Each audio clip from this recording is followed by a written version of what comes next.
That's going to save us a little time and money, and then we'll go through the others. So could I get a motion to open the public hearing for 708 State Street, which is called the Depot District? So moved. Second. Hello, are you here? Yeah.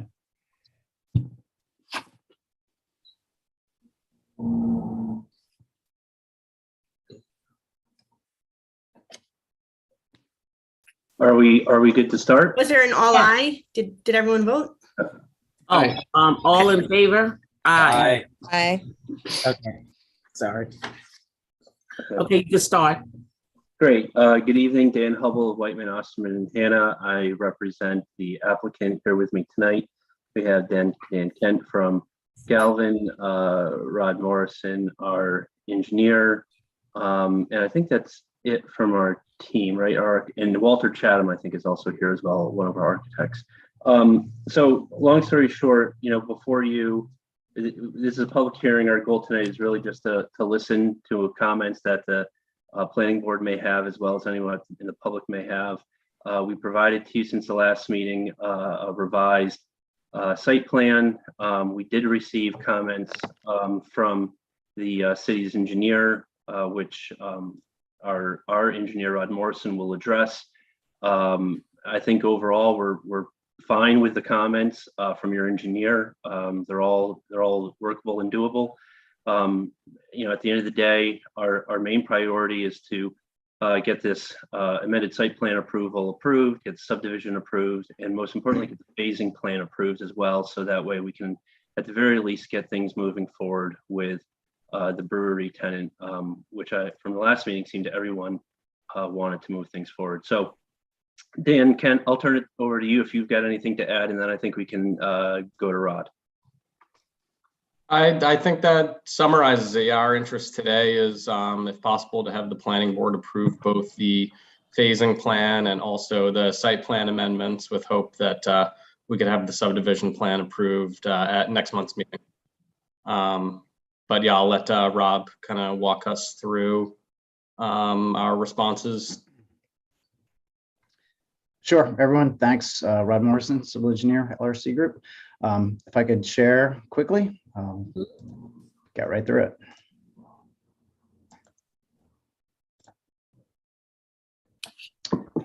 Here on the screen is the color version of the plan that we presented last month. Again, as Dan pointed out, your application look of the project is still the same. We added into this a draft subdivision plat, which we were requested to do, shows a consolidation of 3 lots and then the split of the 708 State Street lot into 2, one for the brewery and the second for the new project. We had also developed and given to the board a draft or a working phasing drawing, which again showed the separation between the brewery parcel and the brewery work from the remainder of the project. We had received, I saw by email today, some comments that it came through from the consulting engineer for the board, all completely illogical. And if I can, I'll just click back to the color plan. The request came to show where the water comes into the brewery building. We have to determine that. It's not evident on the survey, but we'll have that figured out. I think it's State Street, but we'll get that corrected, added to the survey map in the upcoming days. The second was that for the phasing plan and really the subdivision plat, we need to develop, as we knew, cross agreements, reciprocal easement agreements between the 2 parcels for shared access. And again, once this gets in motion with this being the subdivision plat, the surveyor will take over and get those items delineated with meets and bounds descriptions on them. The third thing she mentioned, the third and fourth thing really are really about the parking on North 7th. One was to take our islands and make them a little bit less expansive into the street, just to give a little bit more space to the road and to make plowing easier. That's no problem at all. And the remainder one was to move a handicap parking space out to North 7th potentially removing one from the back of the building over here. And again, that should be no problem. And we'll work out both of those with your board's engineer before we come back next time. I think very simply, the other thing I did want to point out too, if I can zoom into it, because it's been an ongoing conversation with the utility company, was that they're trying to determine where to place a transformer for the project. I just took our color illustration and penned on here where we think that may go. Obviously, if that becomes final, we'll adjust the landscaping, screen that, and fence it appropriately. And I think that's it for any updates to the site plan. So to the extent that the board or the public have any comments, we're happy to hear them and we'll respond in writing. I have a question. We received late last week a revised site plan. Can you describe for us what the changes to the May 4th site plan are relative to the plans that the public saw at our April meeting? I can answer that. The only change was the addition of this sheet, the draft subdivision plat sheet, into the drawing set. We had a placeholder for it in the original set. We didn't have a graphic plan. So we inserted this sheet into it. That is the only difference. So the sort of zigzaggy line between lot 1 and lot 2, that seemed to migrate on the various plans that we're seeing. Are there any implications that the board or the public needs to be aware of? I mean, for instance, you showed us 3 plans just now. There's a dotted line, a straight dotted line in the color version. There's a zigzaggy line on this version on the screen, and there's a different version entirely on the phasing plan. What are we approving, and where is that line? Right. Very observant as far as the color plan goes, because this was the same color plan that we presented at the last meeting. We had thought we would be able to put a division line here. I didn't update this presentation plan for this meeting, so you are right in that regard. The division line here has to do with building code setbacks for the structures themselves. So that's how this line got set the way it is. And as you mentioned, again, completely correctly, if I move through our drawing set, you will see that that line is transferred appropriately throughout the sheets. So that was Right, carried but through. can you bring up the phasing plan? Yeah.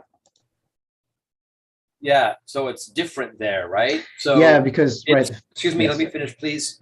So on the previous drawing, it looks like the demarcation line is to the south of the access road, and the dash line sort of bifurcates that road as it moves east.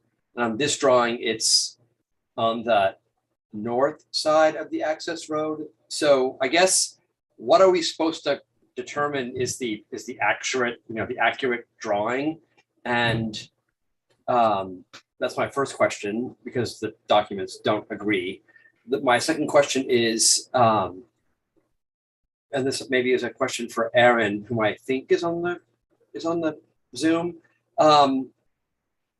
Are there any zoning, setback, use issues that result from where that line winds up being, whether it's on the north side of the access road, the south side of the access road, whether it bifurcates at 30 feet from the sidewalk or 40 feet from the sidewalk? Absent definitive drawings here, what are the implications of approving something that is not consistent? Larry, is that a question for me, or? Yeah, I'd like to know, what. Well, so first, I believe the plan we're looking at here, the lines that are being shown here are not property lines. They're simply phase lines outlining the construction. So the idea here with the phasing plan is to construct the entire entryway and hammerhead terminus for access to the brewery building. In terms of the property lines, Rod, if you could go back. I think what Rod was saying here is that the reason there is the jog shown now on that property line is to alleviate the need for a sideline setback variance for the brewery building. Rod, if I'm mistaken, please correct. Oh, you're absolutely correct. Yes, the Okay. phasing plan is a working drawing to convey what we need to build for the function of the brewery in phase one. And you're absolutely right. No need to repeat you. So Rod, Victoria, I'm sorry. Do you have a zoning table on this site plan set that shows what the new setbacks will be? This does not have one. No. So, Victoria, yeah. Victoria, is there any implication in approving? It's a little weird, right? Because we're looking at the amended site plan for phase one, and our goal is to approve that, to approve the phasing plan and at least the amended site plan for lot one this evening. Is there any legal implication for approving in phase one a piece of the lot two? so I don't think there's a legal implication for the piece of lot two because it's all part of the same project with the same ownership. So as long as they've authorized that application, they can phase it however they want. This set as proposed though cannot be signed and stamped by the chair. If the board were to approve phase one tonight, they need to come back and give you a phase one set with a signature block. So it's clear which, what plan is being signed. So that would be a condition of approval tonight. We may also want them to put a zoning table on the new plan demonstrating that they're not creating the need for any setback variances. Normally, a subdivision plat like this would have a zoning table. I also want to point out for the applicant that in phase one right now, can you go back to the phase one plan, Rod? You're including the sidewalks and the parking. And, I think that's proper because you're going to need access to the building, but I want everyone to understand that until that parking and those sidewalks are in, phase one is not going to get a CO. Which So- is why we were calling out that those were build outs that would go along with phase two. That was the But purpose they're of the being- note anyway. Well, it's being shown as phase one Well, again, it's with a confusing note. a So, The purpose of that note was to indicate the items in the phase one box that are in phase two. Well, why don't you Otherwise, we just would have move had to the- draw some very irregular looking lines to So capture. But the Hammerhead access road is in phase one. It's the sidewalks that are not. Do we want to let Craig in? Craig has his hand raised. Yes. Okay, Craig. Go ahead. Okay, can you hear me? Yes. I raised my hand because the question keeps coming up for setback requirements for zoning. I don't know if you're requiring setbacks for city zoning because there are none required. There is no scheduled bulk for this particular zoning district. That was determined in, I believe it was 2020, based on a letter that I gave to the planning board then by our then attorney indicating that my indication or my interpretation of the zoning code was incorrect, that the setbacks are not required. So Okay. that's the first thing. The other thing is that I want to bring up real quick, because it's like a scorecard here. It is a little confusing based on where the phases are beginning and ending based on what I've seen.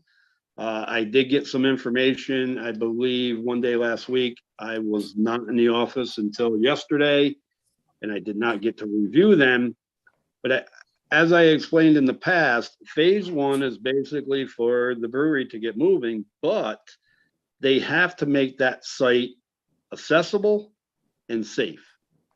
And there's no indication other than whatever they're doing with the landscaping, putting that in phase two. I don't even know what that means. Phase one, and Victoria is exactly right. If you indicate the landscaping and everything for phase two, what are we doing in phase one to make that site accessible under the building code? I don't see that well, I see it, but it sounds to me like you're not doing that. Am I right or wrong by saying that? Right. Are all the sidewalks part of phase two or just the sidewalk on the east side of phase one? Dan, how do you want to pursue that? Like, my question is, you're showing a red brick sidewalk coming down from the west part of the property, which is the 7th Street side. You're not indicating how you're accessing that sidewalk. So I want to bring Walter in here to provide an update on what's been completed at this time and what is in the works. I mean, our goal is to, as Craig said, we want to make the brewery accessible so that they can open. And that's really our goal of what we're trying to represent here with phase 1. We didn't want to, we're still going to be having a construction site next door, this alleyway that we're building. We don't want to fully pave and finish. We'd rather do it as gravel since we're going to be running trucks through there in order to bring them over to the phase 2 construction site. So there are certain items that we think make a lot more sense to finish as part of phase 2. But to your point, Craig, we want to do, whatever the code enforcement office thinks is necessary to establish access into the brewery space. Walter, are you there to provide an update on where we are here? I am, and Rod, if you can leave your screen up, we can just talk, and maybe you could use your cursor as I speak. Will do. So there's a ramp that accesses the front of the brewery from State Street, and that has been built. That's installed. The deck is installed. As some of you know, there was an issue with CSX. We've not heard from them lately, but we're watching to see if that issue remains. But the steps across the front are being built to the extent they can be. There's a power pole that's in the way of dragging those steps all the way down. And so we're going to have to deal with that. So what we've done for now is we've put the sidewalk in all the way from the railroad tracks to the ramp, to the end of the ramp. So that part of the street is improved. I believe we have the capability to continue down to the curb and around, if that's the desire of this board for us to get a completion on this. In terms of the inside of the site, I would say this, that with that large building going in next door, the part of phase 1 that is west of the depot and the improvements to the depot logically is going to be staging and turnaround occasionally, material storage. There's no telling what that could be useful for. And so I guess the desire, and I'll just say it, would be to let us put something like a very attractive pea gravel over asphalt. So it's a very good surface for everybody, and make it attractive, and then leave it that way until we're ready to work on the big building. The problem is, though, that you don't have I'm not trying to be a pain. No, of course. I'm looking for a really clear phase 1 plan so that when Craig gets it, he says, okay, phase 1 is pea gravel over an asphalt walkway. Phase 2 now includes, full concrete walkway. And it's going to have to be broken out that way because, a lot of people are interested in this project. A lot of people are watching it. The planning board has spent a lot of time to make sure everything's done right. And we don't want any ambiguity as to when certain things are going to be done. And sorry, Craig, I interrupted you. So I think for this meeting, it would be helpful for us to just understand where details are missing so that we can provide those details as soon as possible to Craig to get this approved. Yeah, I So- cut to the chase. Can I interrupt for a minute? Walter, can you hang on a second? Of course. I think Victoria, I don't know if we lost her. Can anybody hear me? Yes. Yes. Okay. Yeah. We're having some communication issues. I think what Victoria is saying, and to echo what I need, is right now you're proposing exactly what we're looking at. So if this is what you're proposing to the city as the code enforcement department and the planning board, then that's what you will have to do. But there's nothing indicating in there that you're putting pea gravel over blacktop. It's not for us to tell you that you have to do it. It's for you to propose that to us and for the planning board to approve it or not approve it. Could we propose The other it? thing is you have a sidewalk going in there. It's a red brick sidewalk and some vegetation that we want to see. If that's part of your plan, then that has to be there. My question is, you have a sidewalk that goes to nowhere. You have it coming up to the steps by the deck, but then it goes out to which would be the public sidewalk on 7th Street, but that doesn't show as being completed. So how can we have a sidewalk that goes nowhere? So if that's the case, my suggestion would be take that out of there. Because again, if this is the phase you're proposing, and if this is the phase that the planning board approves, then this is what you will have to do. And that's been clear right along. So I just want to do that because I'm on a schedule. I have another appointment I have to be at, so I don't want to try to cut anybody short, but that's what I'm going to need to have an approval by the regulatory board, which in this case is the planning board, to issue a C of O. Okay, and Hopefully that's helpful. thank you. That is helpful. My question very quickly is, would it resolve anything if we could draw a line in agreement now from the beginning of the ramp straight north, I guess straight north towards that little garden to intersect the line so that those improvements, which are already made, would be phase one, because we have all of that in, and then, you know, we have access up already. We've rough graded that road. So could we take all of those other improvements out of this for now? Just show that as blank and ask to be permitted to operate the built parts in that phase one, which are simply the deck, the ramp, and the loading dock and those pads back there. As long as Craig determines that provides adequate access to the site for people that are going to be using the site, you can propose that. Okay. Dan, could we propose that? Yes, does that provide adequate access, Craig?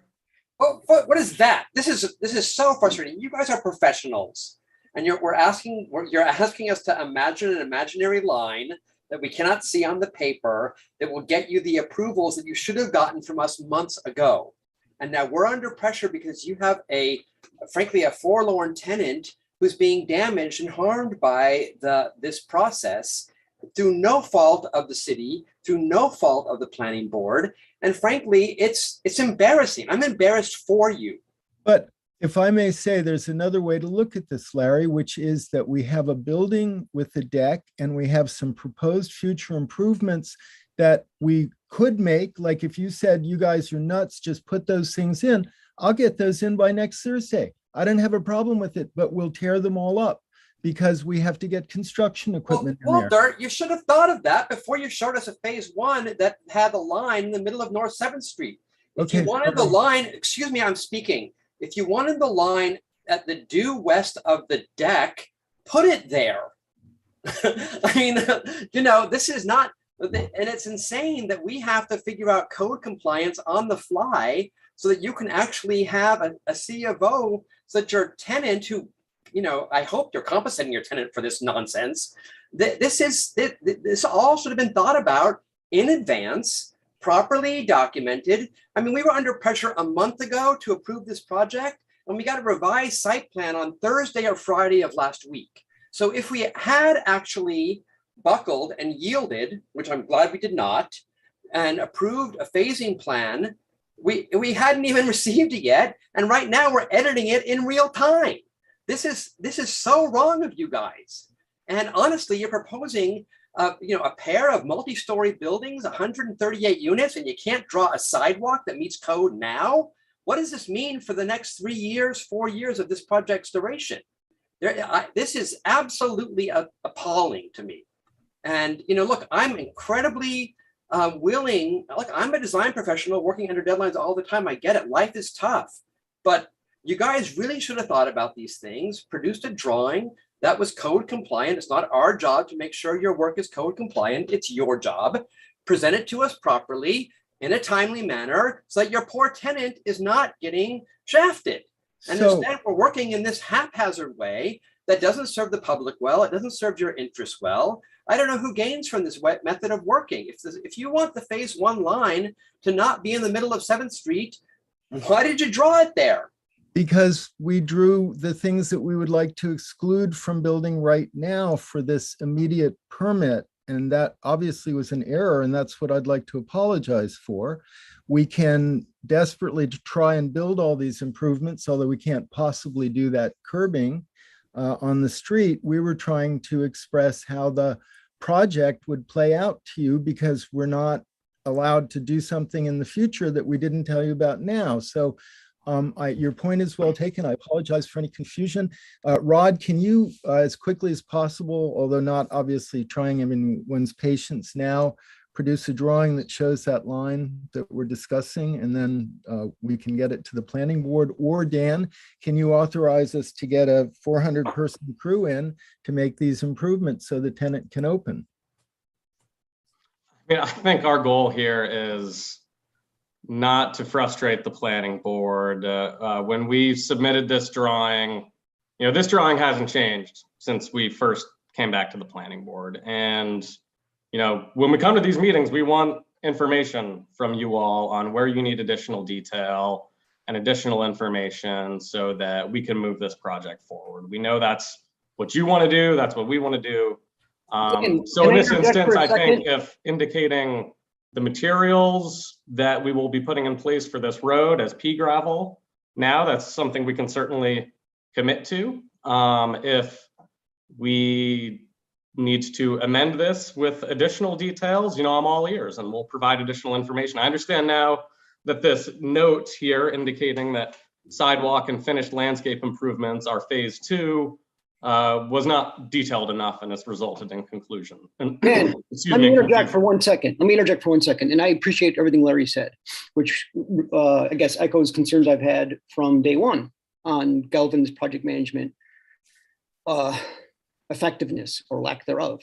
I think a lot of this stuff should have been worked out with Craig in advance. And it's great that he's here. It's great that he's articulating all these issues, but I'm equally perplexed on why much of this or most of what we're talking about now wasn't worked out with the code enforcement officer prior to coming to us. And I know that maybe as water under the bridge, we're all on your side to get it done. We're all on the side of your tenant who is looking forward to making beer and selling it to, the people of Hudson and our visitors. But we're in such a tough spot here trying to figure out what you guys want. And it's for me, it's frustrating and confusing. And I'll just reiterate my concerns going way back about Galvin project management. And I think all those concerns I had in the past are now very early in the project blatantly apparent. I'm a little confused. Has anybody actually been up to the brewery?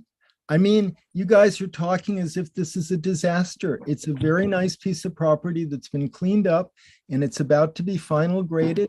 And we're arguing about whether we need to put the sidewalks in or not. If you want the sidewalks in the road in, Dan, I think we should just commit to do it.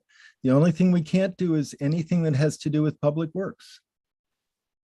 Well, Walter, I'm going to interrupt again, and I can agree to disagree or whatever the case may be. The whole point of what I said from the beginning when I was there, when I explained everything, and yes, I've been to that site numerous times, and I had made it very clear that the site that will be open to the public to come and enjoy this facility has to be in a safe manner. We have a paved, blacktop, broken driveway lot sitting there with all kinds of cracks in it that are trip hazards. That is in violation of the New York State Property Maintenance Code.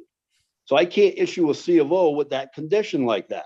There's nothing been presented to this board of how you're going to correct that. The road, I'm not so much worried about where the division is because there is a road there. The fire department will make accessibility, providing that the road meets code. Can it be a dirt clay road? No, it has to meet fire code.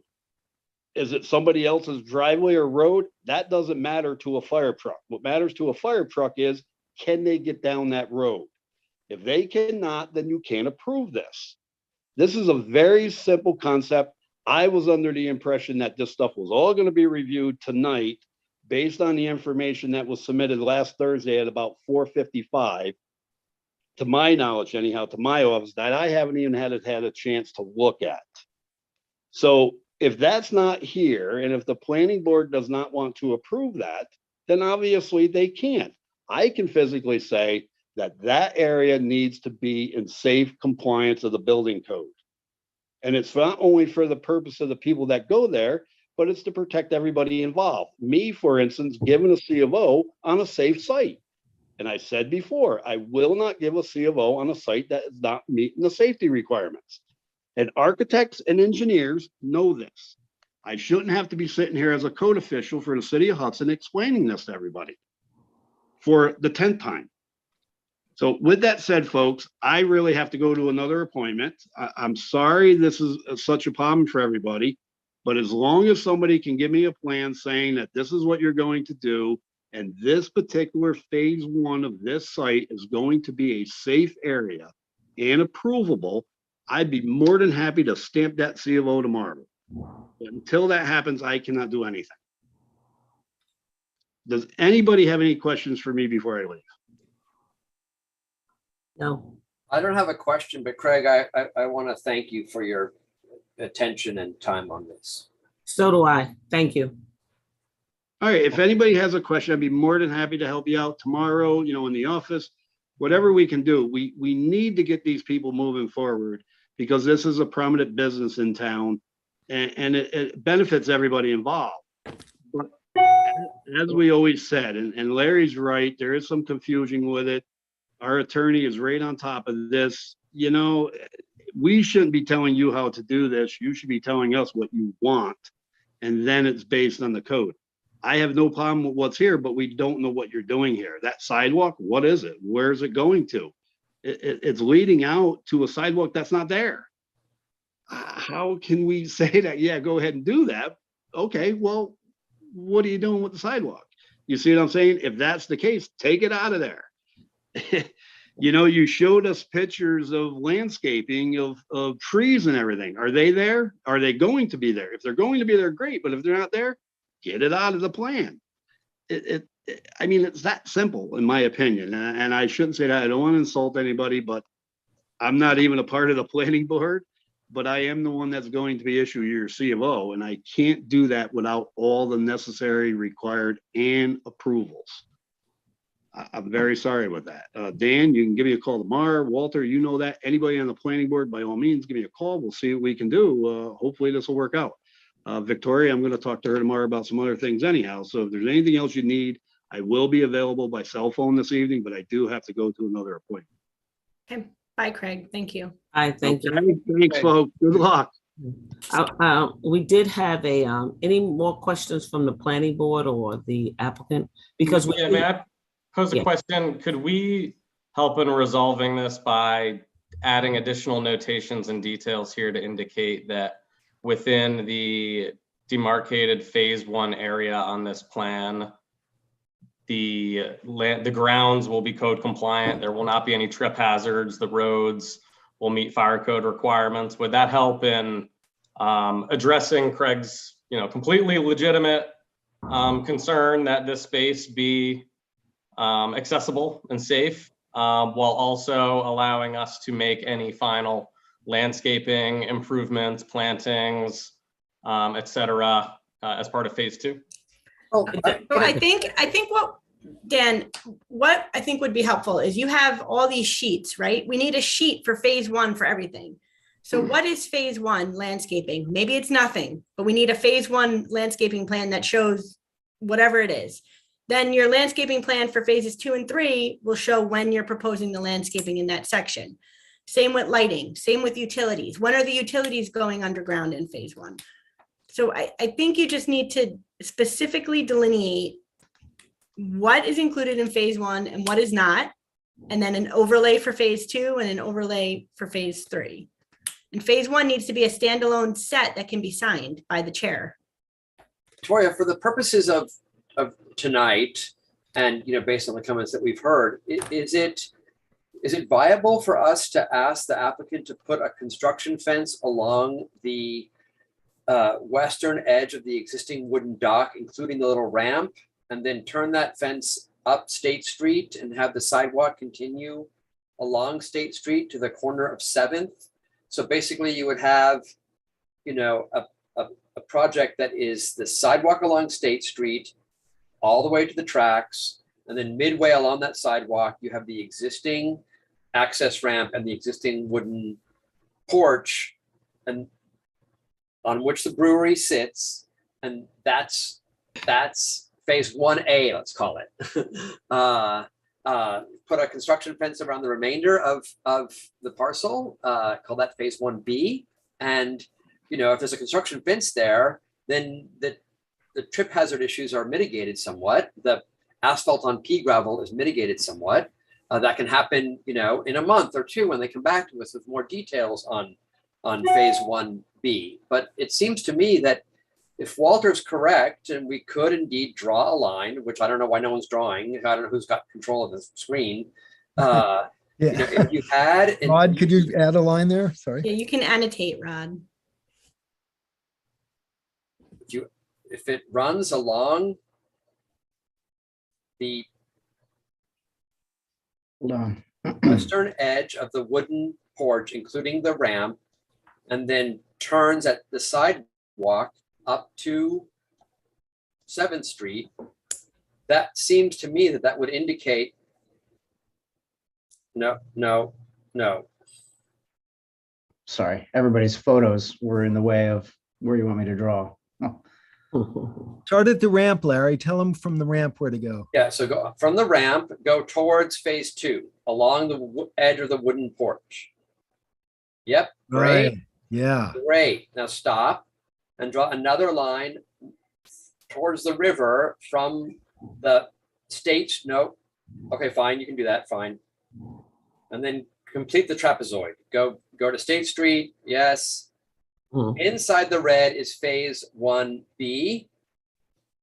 And that you can present to us at a future date. Outside of the red trapezoid is phase 1A, which is a sidewalk along State Street from the corner to the tracks.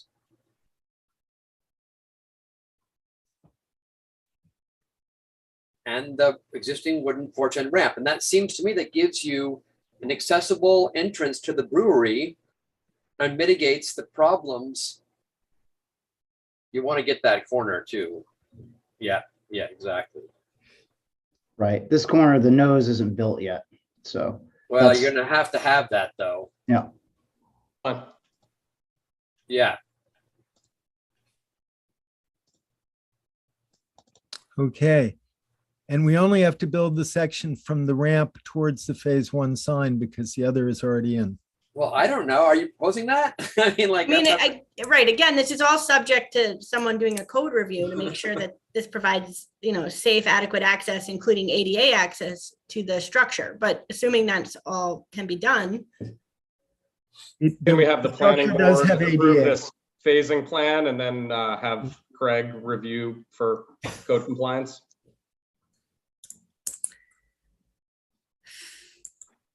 Shouldn't it be reverse, really? I mean, shouldn't it be Craig reviewing for code compliance and then it comes to us? I mean, I know we're sort of winging it here, but just throwing it out there. Well, he brought it to you and you're pushing it back to him. So that makes sense. You've reviewed it and you had issues. So. Well, would the board be open? And I'm just throwing this out here. I know you guys are all busy, but would anyone be open to a special meeting for 2 weeks so this can keep moving, but the applicant would have a little bit of time to give us an updated phasing plan? I would be open to that more than trying to figure this out now. I agree. I agree. Yeah, I agree, but I have 2 questions with this. Go ahead. You're talking about a fence there and you redlined it out. How do you gain access to the building itself? Oh, the deck is accessible. There's a ramp that goes up from the sidewalk. That white thing is a ramp and there's Right, also okay. a little set of steps next to that. Okay, That's and how the that public gets in. that goes to the sidewalk that you just built? Yes, and it's handicap accessible. It'll have Okay. all the bells and whistles that are required. Okay, and the second question, the deck on the railroad track side, right there, right where you had your pointer.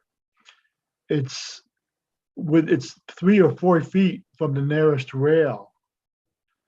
From my years of experience on the police department and traffic safety boards, there was always a minimum distance between the nearest rail and a building or a grade crossing stop sign was, I believe it was 15 feet.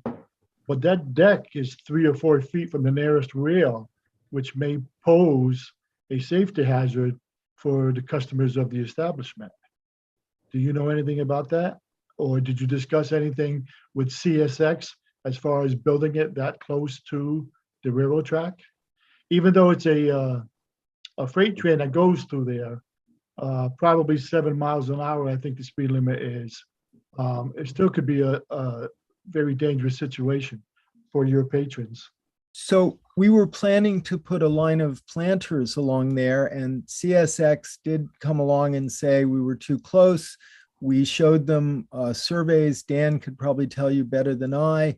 I checked the code. I thought it was okay. They said, no, we don't use this railroad code. We use that railroad code, and it's under discussion. But it's not our intention to do anything unsafe. I don't mean this in any way snidely, but this is the only safety barrier in the entire city of Hudson that separates a pedestrian from that train. If we took the railing down, we'd probably have less of an issue, but everywhere else, think about City Hall Park or 7th Street or any of those places. So, Walter, let me just interject for a second. These aren't pedestrians. These are people enjoying a beer on the deck, right? So it's not the same thing. Okay, so we will definitely put at least an additional 24-inch separation in the form of a planter on the inside of that railing. But if you want more, we're open to whatever you tell us. And we're continuing to. Yeah, we're Sorry, continuing- Dan Hubble. We're continuing to discuss with CSX and have asked them for further direction as to essentially we said how far back would you want it? And we've not yet heard from CSX as to any direction, but I've been in contact with their attorneys in Jacksonville.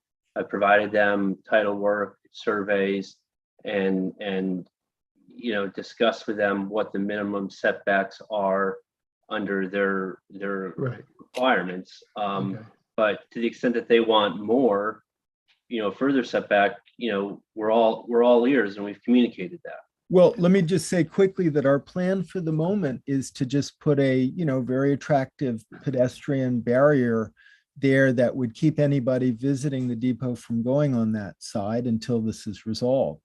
And then, hopefully it'll be resolved to everyone's satisfaction and we can get safely out there and watch the trains, which is all we're hoping to do. Board Member Shetsky, one of the things that we had put in the draft resolution, which we can continue talking about, is some kind of notation or acknowledgement that the planning board is aware of this issue with CSX, but the planning board's only reviewing the zoning compliance, and that for zoning it's fine, but we make no recommendation one way or the other as far as the required setback for CSX. Something to consider. Can I ask a question? If CSX comes and says, look, that deck has to be removed. Site plan amendment. How does that change these plans? These site plans, and how does that affect us or our decision, Craig's decision, stuff like that? They'd have to come back in to modify the site plan to show removal of the deck. Okay.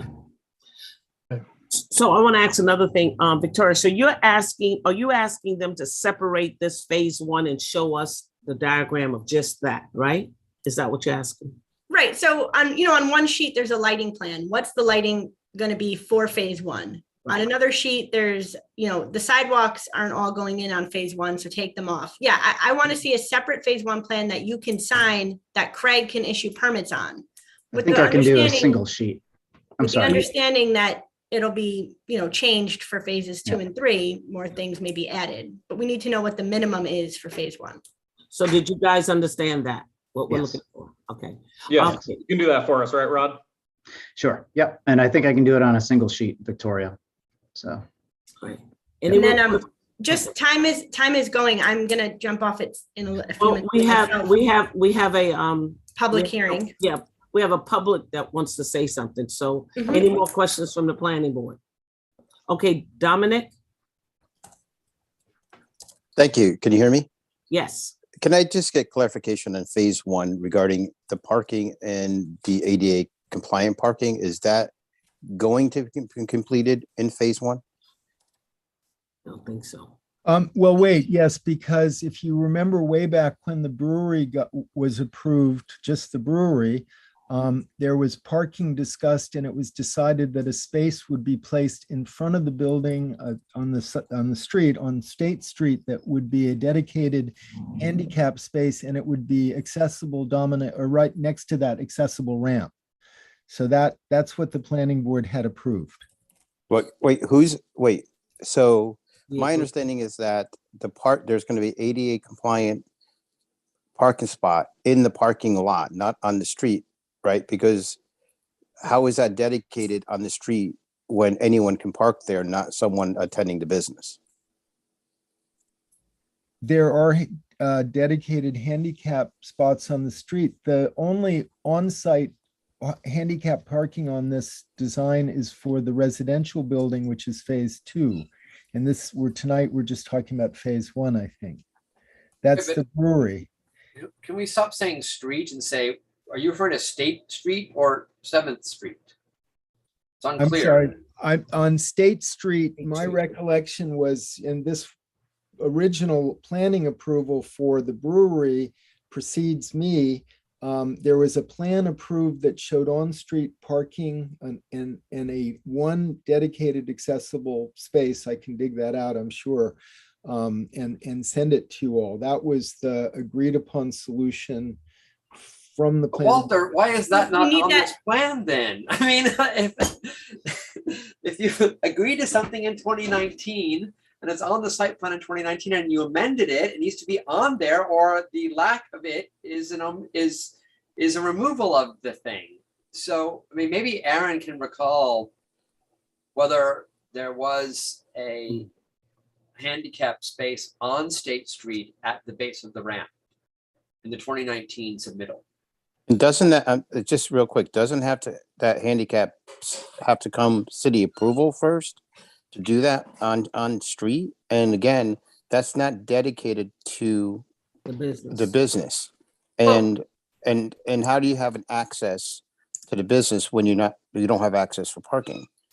So I think when we say dedicated, we're talking about dedicated to handicap. So Handicap. an ADA on-street parking space. So there will be signage and striping marking it as a space, but correct, anyone from the public can use it because it's an on-street parking space. It does require approval from the DPW, but they've, reviewed these plans in the past and have issued conceptual approval to them. But it needs to be shown on the phase 1 plan, Right. long and short of it. So there's no parking in phase 1 at all on the site for the business? None. May I ask a question? See the little spots right here, going towards the river. You have 1, 2, 3, 4 spots, right? Yeah, right there. What are those? Street parking. Oh, that's street. Yeah, they're building the What street is sidewalk. that? That's 7th Street, North 7th Street. So I don't know if you remember on 7th Street, it's a fairly narrow street. So they're, Yes. instead of having trees on that line, I believe we're doing bulb outs. Is that right, Rod? Yes, we have bump outs, little islands to protect the parking and planting within those. Yes. I'm shocked that we didn't even address parking in this at all. So one quick question. I'm sorry, I know my hand's not raised. So in terms of, the access, so the sidewalk is not needed for ADA access in phase 1 because it's not going to the building?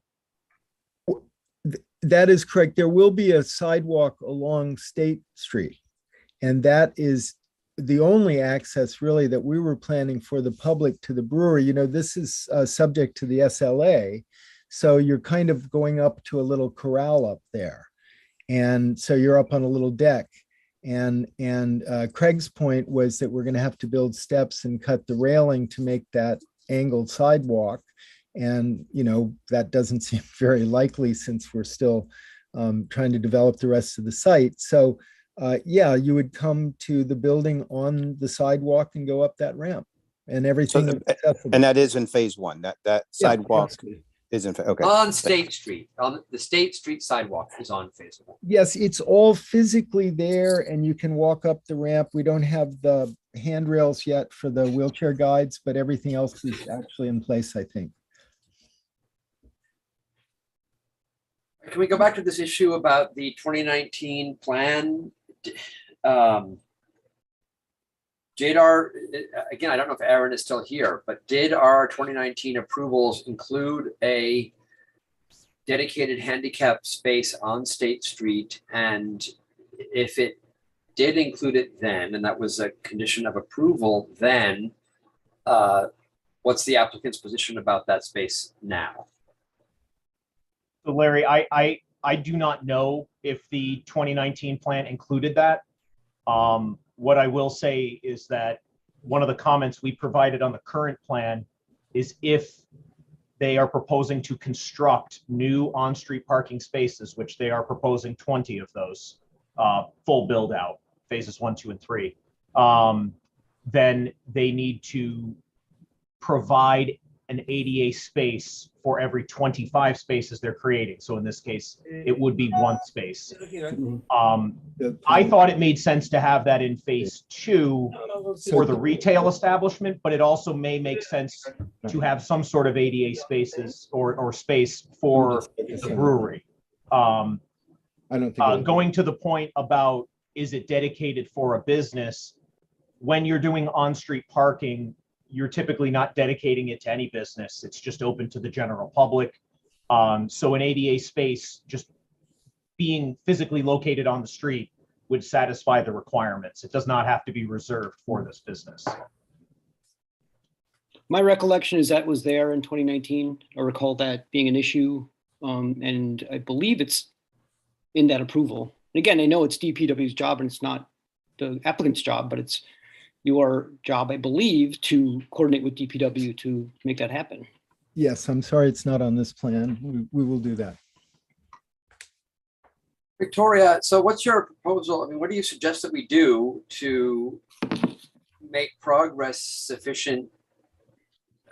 How much progress can we actually make tonight, given the issues that we have with documentation? I mean, can we? I was suggesting that we give the applicant the opportunity to fix the plans and we schedule a special meeting in, a week and a half or 2 weeks, continue the public hearing to that date. So that at that night we can do the approval for phase 1. And then, tonight you should also discuss anything that's holding up the approval of the full project. So, we can keep that moving as well. I guess my only question is if you're inclined to approve the thing that Larry suggested, which is a really great idea, what if we, in the next 2 weeks, physically do that work? Would that be objectionable? Could we do that? Would you allow us to build it and then approve it? I mean, you have an approved site plan. That's what you built the brewery under anyways. So Yeah. Unless Craig objects, I don't see why you couldn't continue doing work under the approved site plan. The problem is you can't get a CO until that portion of the site Till plan we is resolve it. separated from the main site plan. Okay, perfect. Thank you. Okay, so do we want to just move this back and have a special meeting on this maybe in 2 weeks, or? Dominic, are you finished with your questioning? Yeah, I thought I lowered my hand. I'm sorry. Okay, you did. Are there any other members of the public? Well, just to go back to this issue of phase 1A and phase 1B, I think it's perhaps a Solomonic decision on the part of the applicant. It makes some sense to me. I would just say that probably the red line on the wide end of the trapezoid along the Hammerhead Road does not need to include that sidewalk, right? That seems like it could be, that doesn't need to be happening in phase 1A. But it didn't Craig said it had to? The State Street sidewalk, yes, but if you're gonna take off that trapezoid and call it phase 1B, then that could include the sidewalk along the Hammerhead. Why can't they just have everything ready for us and keep it as phase 1?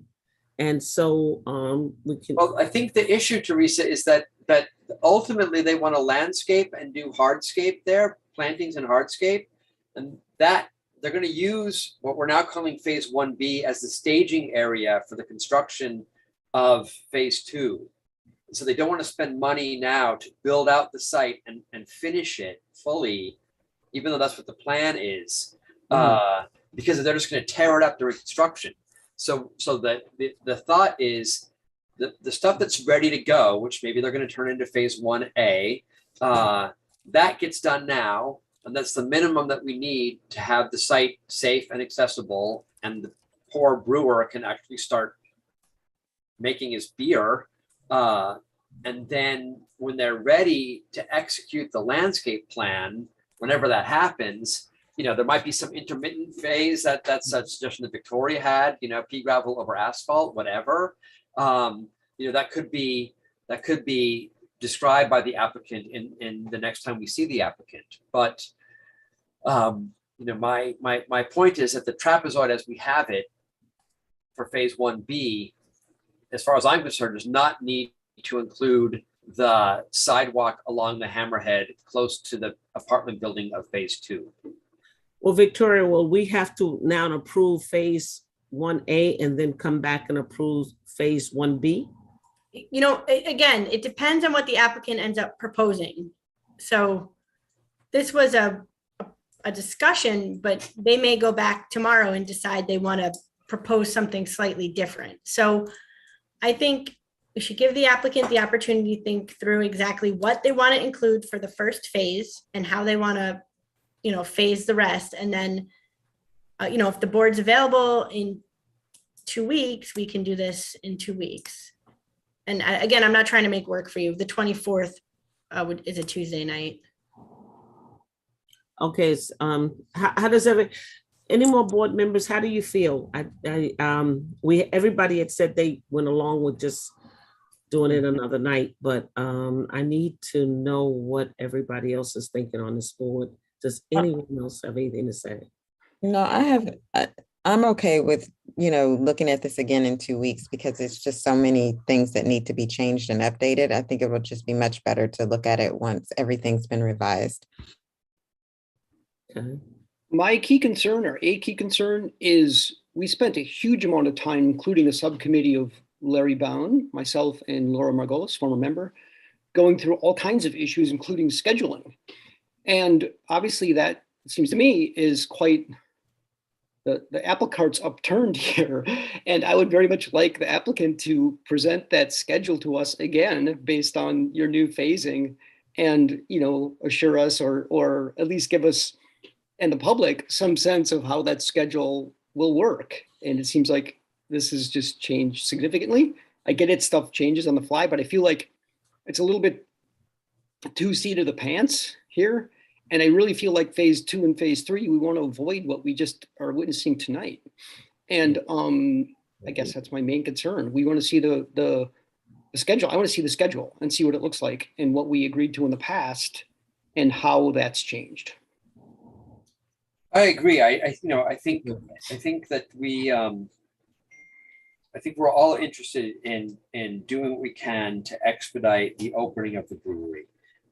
For me personally, Clark, I don't need to see that revised schedule prior to approving whatever winds up being called phase 1A. I agree with that. But I think as we get into the other site plan revisions in phases 2 and 3, which we aren't even discussing tonight, and I would propose that we not discuss it tonight. I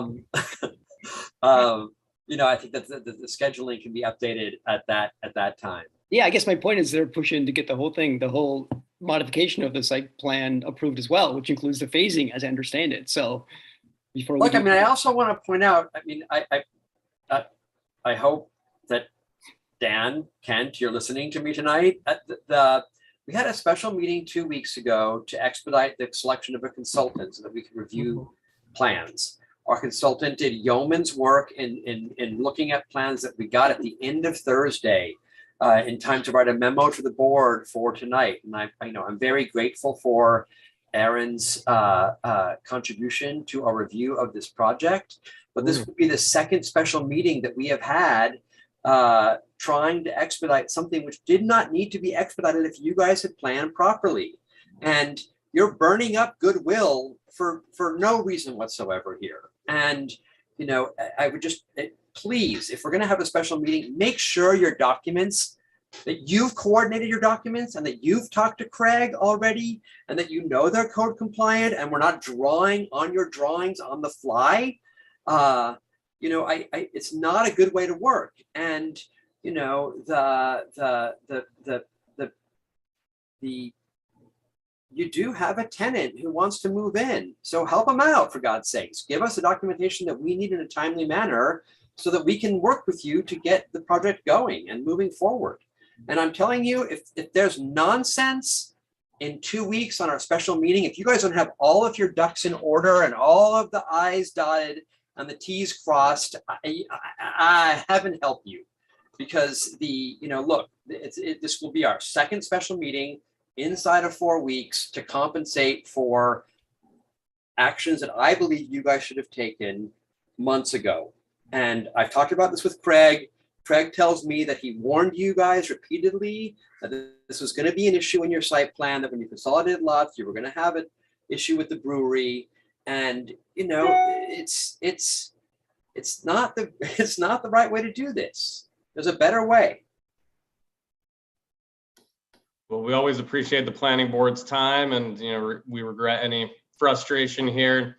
Now that we have some clarity on exactly what's needed to detail the different phases of the project, we'll get that to you all right away. I know Rod has a clear sense of what you need now, so we'll certainly get that to you as soon as possible. We'll review it with Craig as soon as possible so that we can iron out any additional requests for information ahead of the next special meeting. We really want to move this forward and also move forward on the site plan amendment so that we can advance our architectural drawings and start to obtain financing and get this housing built. So is the board in agreement with a special meeting on the 24th? And if so, can I get a motion? Check the calendar here.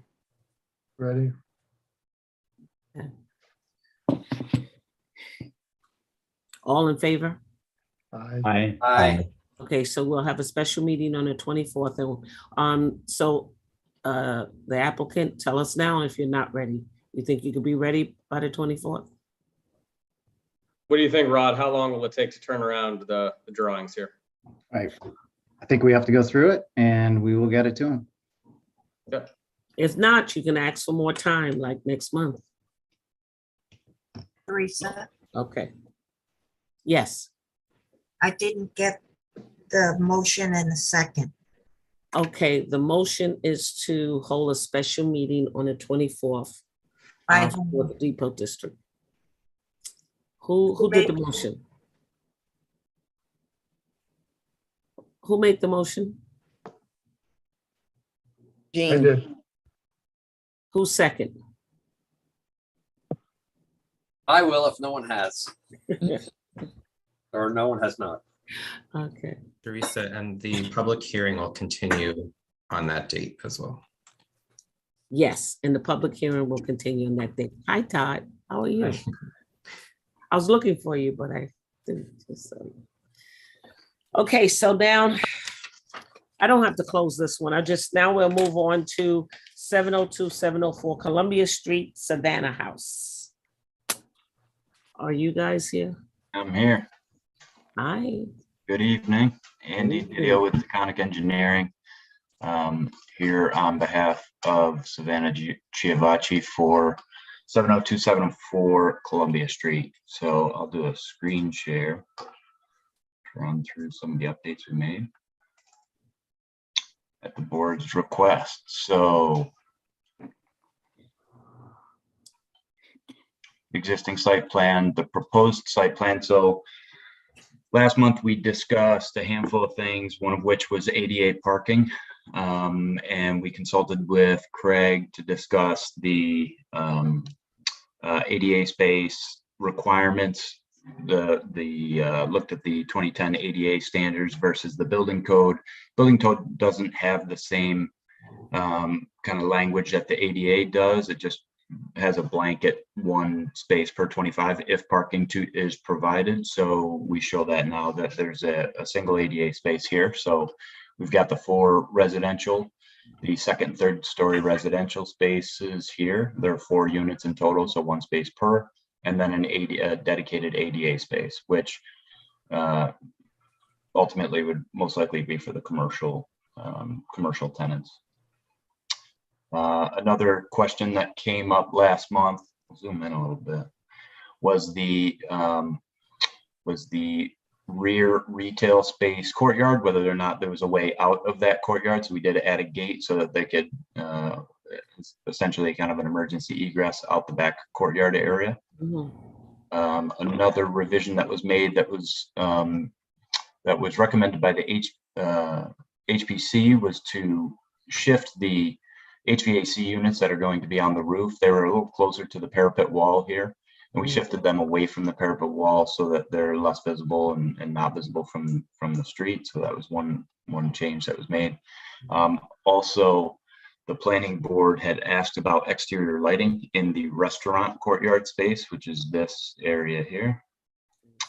So we do show now what they're called half moon deck lights. So on the posts on the fence, and I'll show you when we look at the side elevations of the building in the courtyard area, where those pucks essentially on the posts of the fence, and then some wall sconce on either side of the gate. So this is that residential, if you recall, residential courtyard area, the restaurant courtyard area, the rear or second retail space courtyard area, and there's the dumpster enclosure. And I did include we did include a floor plan in this submission so that we can run through it. So here's just the ADA specification for the parking. That's that post-mounted, fence post-mounted puck light, just kind of an ambiance light, and then similarly a dark sky compliant wall sconce that would be on either side of the gate on the interior of the courtyard. So I spoke with Craig, and I apologize for any confusion that may have happened about how many spaces, how many separated spaces, commercial spaces would be in the building. Basically, the specificity on our original application just talked about restaurant and retail space, because we were kind of just outlining what the proposed uses of the building were. So I want to clarify and go through the floor plan so that everyone can see how the downstairs first floor space would be broken up. So just to orient everyone, page right is State Street, Columbia Street. Yes. And page down is 7th Street. So there, just to again clarify, there will be one restaurant space along the 7th Street side of the building. So that would be this space, as well as including this rear portion, which is an access hallway for patrons to come back into the rear courtyard, which would be here. And then this commercial space 2A, as it's called, would be the restaurant kitchen. Again, the owner is intending to what they call white box this. So prepare it for a tenant to come in and kind of fit it out with equipment and tables and all of that in the bar. There was a question by the public about ADA accessibility. So all the restroom spaces, and I guess I'll show them now, the two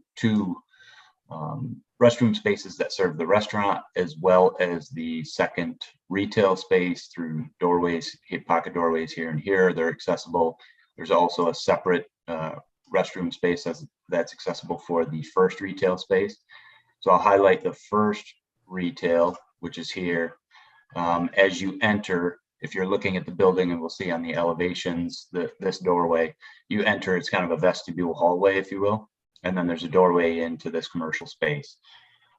We did speak with Craig and confirmed via the building code that a second means of egress for retail and for the square footage of the space, as well as the distance of travel, is not required for the front retail. The second retail would be this area, and forgive the box, but it includes, once you come through this doorway 117, bit of a hallway, and then this would be that retail space here. Oops. And then there's a pass through that comes to a new enclosure that would be part of the building addition. That would also be part of that same second retail space. So that's labeled as commercial space 3 and 3A because they're kind of, separated.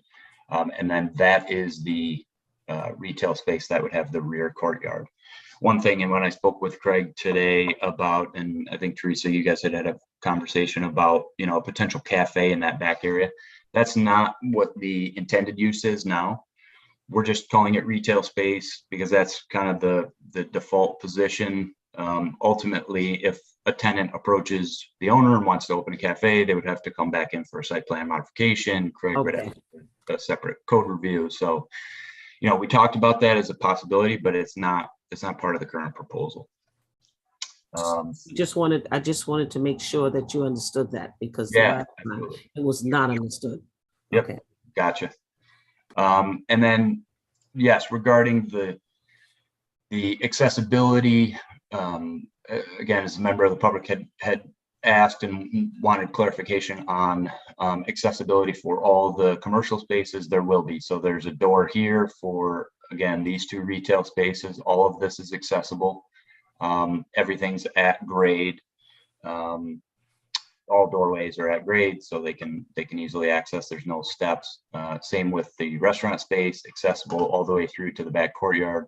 There's also the second egress to the courtyard for not unlike kind of the Maker has that second doorway. You can come straight into the courtyard if you're going to be just, you want to dine outside. And I think that covers it. Oh, here's again, just to kind of give you another look at the elevations. So this door on the right would be for the 2 retail space entry, common entry there. This is for the stairway, the center doors for the stairway that goes up to the residential spaces. And then to the right would be your restaurant space. Oops. And I think we talked about that we're before HPC right now. So we're, working through C of A from HPC. It's anticipated to be all set by Friday. We'll see. So side elevation, this is the 7th Street side elevation, rear elevation with the new egress stair. And you can see on the side elevation how the decks step. So residential deck off of the 2nd story, residential deck off the 3rd story. So that's that fire stair that goes up the back. Here's your rear egress door out of that commercial, the rear retail space that enters into the courtyard. And then just the look from the track side. And so you can see right here is where that kind of single story portion of the building is. It's a multi-storied building, but that corresponds to this space here, which would be the rear retail space. And then this is that new addition off the back, single story, that has the separate 3A commercial space. Oops. So here, and you've seen these before, but for the board and the public, the 3 different styles of fence. So we have just kind of a full wooden fence with the concrete pillars, which would be your dumpster enclosure type fence arrangement. This would be the brick pillar with open metal spindle, which would be 7th Street and the railroad track side. And then here's your solid panel, wood panel between the brick columns, which would be the rear elevation to the residential and restaurant courtyard space. And this just gives you the side, again, dumpster enclosure here. Here's the open spindle fence to the tracks, open spindle fence to 7th Street, and the gate to 7th Street that opens up to the rear restaurant courtyard. I think that covers it. This is an exciting plan. It looks good. I can't wait to see it finished. Any questions from the planning board? I don't have a question. I just have a comment. It was really easy to follow you through this one this time. I know that we don't have jurisdiction over the interior disposition of spaces, but it really did help us to understand what was happening in the, open space in the rear, seeing the floor plan. So I think from my point of view, it seems, really straightforward and really clear. And I agree with Teresa. I'm excited about what this does to the neighborhood, and it's on the park. I think it's going to be a good thing. Yeah. Okay, any questions from the public? Okay, can I get a motion to close this public hearing? So On moved. 702, 704 Columbia? A second.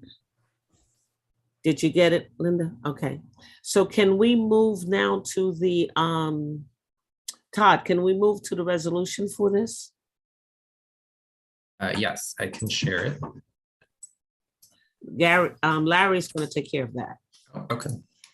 You want me to do it, Teresa? I can share it. Yes. Didn't we talk about this? I know, but I'm just confirming. I just think we have to update the date of were there new plans submitted? Yeah, kind of, just corrected plans. Yeah, last revised 5/6. Okay. Oh, I can't. Oh, you can't make the changes. I can't make the change on Zoom, apparently. Isn't that weird? Oh, shice. What's that? You don't want, that's why you don't want that. Let's do that again. Okay, hold on one second. Sorry, guys, sorry. I don't know why it won't let me edit it while I'm sharing. It should be, we can fix it after. Okay, are we ready? Yes. Can y'all see it? Make it bigger. No. Oh, make it bigger. We can see. You can see? Mm-hmm. How about me? Now it's small. Okay, there we go. I can't make it. Okay, go ahead. I have a copy right here. Go ahead. Okay. City of Hudson Planning Board dated May 10th, 2022. Resolution to grant site plan approval 702-704 Columbia Street. Whereas the applicant, Savannah Hudson Properties LLC, the applicant has applied for site plan approval to renovate and expand an existing mixed-use building containing a two-family dwelling and one commercial space to a 4-unit multiple dwelling with 3 commercial spaces, 1 commercial eating and drinking space, 1 commercial retail space, and 1 flexible commercial space. The project on property located at 702-704 Columbia Street, identified as tax parcel number 110.53-2-72. The property in the General Commercial Transitional Service Facility GCT zoning district, and whereas the project is depicted on a site plan entitled 702-704 Columbia Street Site Plan prepared by Taconic Engineering DPC, dated February 26, 2022, last revised May 6, 2022. Sheets, we may have to change the sheet numbers also. Sheets C100, C101, C102, C501, A200, A201, A202, A203, A204, and A205, the site plan. And whereas pursuant to the City of Hudson zoning law, Section 325-16A and the February 25th, 2022 determination of code enforcement official Hague, the project is permitted in the GCT zoning district subject to site plan approval. And whereas the applicant has submitted a short environmental assessment form EAF dated February 16th, 2022 pursuant to SECRA.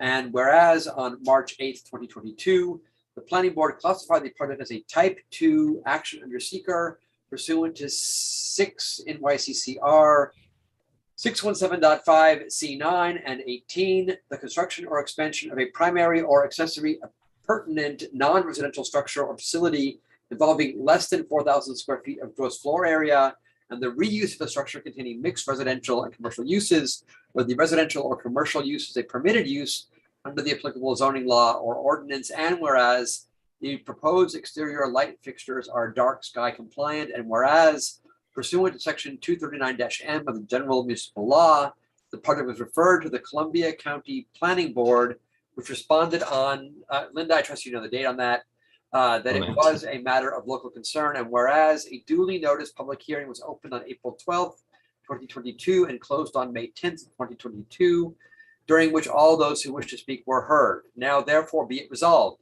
that the planning board grants conditional site plan approval to the project as depicted on the site plan set and authorizes the chair or her authorized designee to sign the site plan set after compliance with the following conditions. 1, payment of all fees and escrow. Be it further resolved that prior to the code enforcement officer authorizing issuance of a building permit, the applicant shall provide the planning board with a PDF of the fully signed site plan set. Okay, can I get a motion? Todd, are you, do we have the date, or just, can we just make the changes, make sure we know them? So Yeah. Todd, What- The April 25th date, what's that changed to? May 6th. May 6th. And then what is the date of the Columbia County Planning Board letter? Linda, do we have that? It's April 19th. April 19th. Okay, 19th. great. Okay. All right, so, I'll make a motion that we approve it. okay, who's that, John? Oh, stop share. That was John Yes, and I second. and Valerie. All in favor? Aye. Any opposed? Okay, Excellent. Thank you all so much. Teresa, I guess we'll talk with Victoria, but there was an escrow check submitted, so let us know. yes, we got your money. Or, okay, great. Thank you all again. Have a great night. Good night. Thank you. Okay, now, I don't have to open it up. We're still, do I have to open up the next one or just go to it? Okay. Now we're going to 406 Warren Street, public hearing. That's called the Hudson Public. Are you here tonight? Hi. Yep, good evening again. Dan Hubble of Whiteman, Osterman and Hannah, representing the applicant Calvin Missions Foundation. From the last meeting, we've not made any changes to the plan that was submitted. My understanding was that the planning board had not gotten an engineering consultant yet, but my understanding is that's happened now. And so at this point, we're just looking to hear comments from the engineer and any comments that the public may have. Again, we have our engineer here with us tonight, Dan Kent from Galvin, and I believe our architect had to jump off for another meeting, so we don't have him here tonight. Okay, and I don't think we were able to, we just got confirmation to use our consultants, right, Larry? Yes. So we're not ready either, right? Any questions? We have no feedback from our consultants on this project yet because we didn't get council approval until today. It's been extraordinary trying to get it done, and I'm grateful for Tom and working with us, but it did take longer than anyone expected for us to get that. On that note, I think that I brought this up before, but it does make sense for us to move to a master service agreement with one or more consultants, which I think we should have, before the council prior to next month's meeting. So that Definitely. in the future, we can act more quickly when we have an application like this and we need our consultants' input on the application. Well, does anyone from the public have anything to ask of this applicant while we have the public hearing open? Bill? Yes, can you hear me? Yes. I guess I have some questions regarding the parking and Okay, Bill, I just want you to know we're going to limit you to about 10 minutes, okay? So okay, that's great. that's a long time. It is. I guess I'm wondering is Mark Nadolny here of the engineering firm that put together the assessment? He is not. Is there a reason he's not here tonight? We haven't received comments from the engineer for the city. Sorry, I didn't hear you. We've not received comments yet from the engineer for the city, so we're here to hear comments from the public. We'll put them down. To the extent that you have comments regarding parking, we'll make Mr. Nadolny aware of that. But we're waiting for the city to provide comments through its engineer, as Mr. Bound previously said. And Okay. if you have questions, you can always send them to us and we can get them answered also, okay? All right, well, I'll direct my question to Dan Hubble and Dan Ken, I guess, the Dans. Bill, you need director comments to the board, and then if we have questions, we can ask the applicants. Okay, and I'd just like to point out some mistakes that I found in the assessment. Now, first of all, in the assessment under the heading Study Area Intersection, which is the corner of Warren Street and 4th Street where this hotel is proposed, says this is a 4-way intersection. This is the revised traffic and parking assessment. That corner is a 3-way intersection. It is not a 4-way intersection. Now, that's the big, I don't know who's not paying attention, but for somebody to come along and offer a traffic assessment and claim that a 3-way intersection, downtown Hudson, there is a 4-way, is a big red flag. Now, I guess what I'm confused about primarily is how the parking, so there was traffic assessment done, there was a parking assessment done. The traffic assessment, the data collection was done on a Friday this past January between 7 and 9 a.m. It's a weekday morning, so there's a decent amount of traffic. 7 to 9 a.m. is when the study was done. And then on a Saturday, which is the 22nd of January, between 11 o'clock and 1 o'clock. And these are referred to in the assessment as peak traffic conditions. I'm quoting, peak traffic conditions and peak hour traffic counts. Now, for the parking assessment, the study was done on a Thursday night between 10 and midnight. Excuse me, 10:30 and 11:30. This past January, or is that February? I think it was February.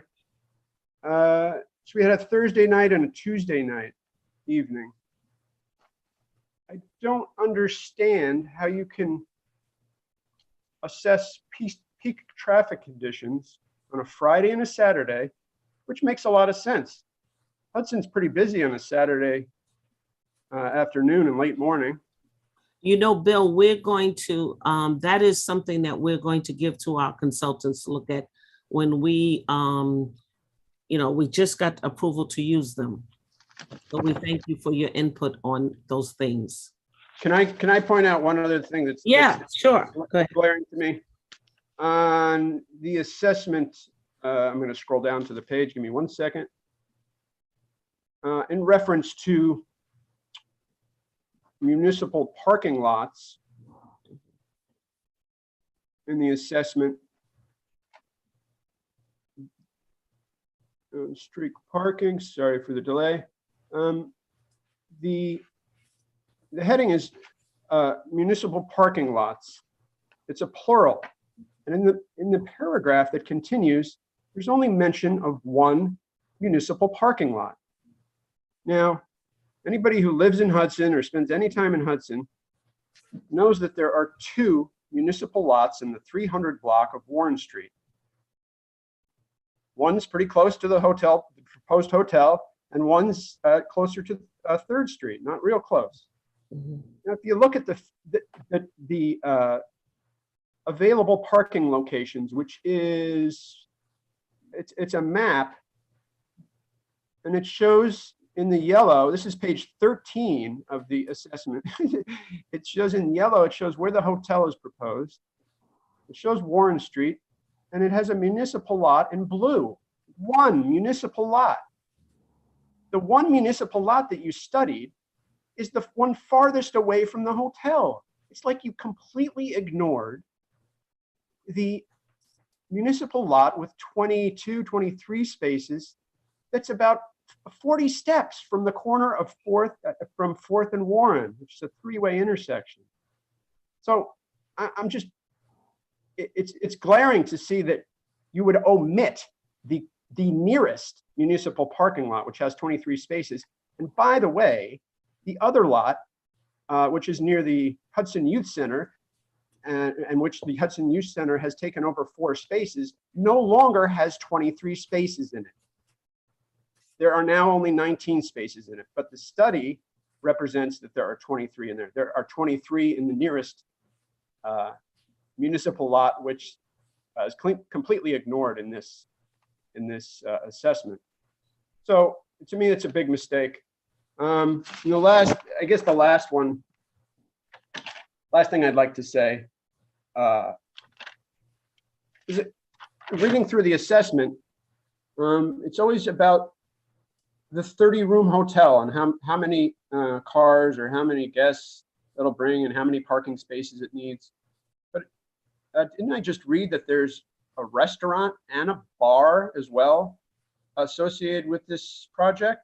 And if so, why in the assessment for the parking and for the traffic is just 30? It's always in quotes 30-room hotel. So I guess, if the building or buildings, whatever you're putting there, are going to have a bar and a restaurant, how is that? How do we see that in the assessment? Do we at all? I guess that's it for now. Thank you. Dominic?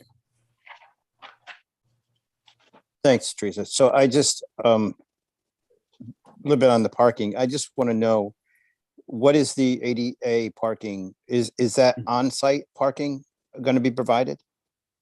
Okay, that'll be a question that we'll get back to you with, because we haven't done the study on the plans yet. Okay. So I'm talking about the hotel. So I didn't know if there's any parking on the hotel. No, we're gonna take your Okay, question gotcha. and make sure that it's answered, so the ADA parking. Great. Thank you, Teresa. Is that all you have? Okay. Yes, thank you. Okay.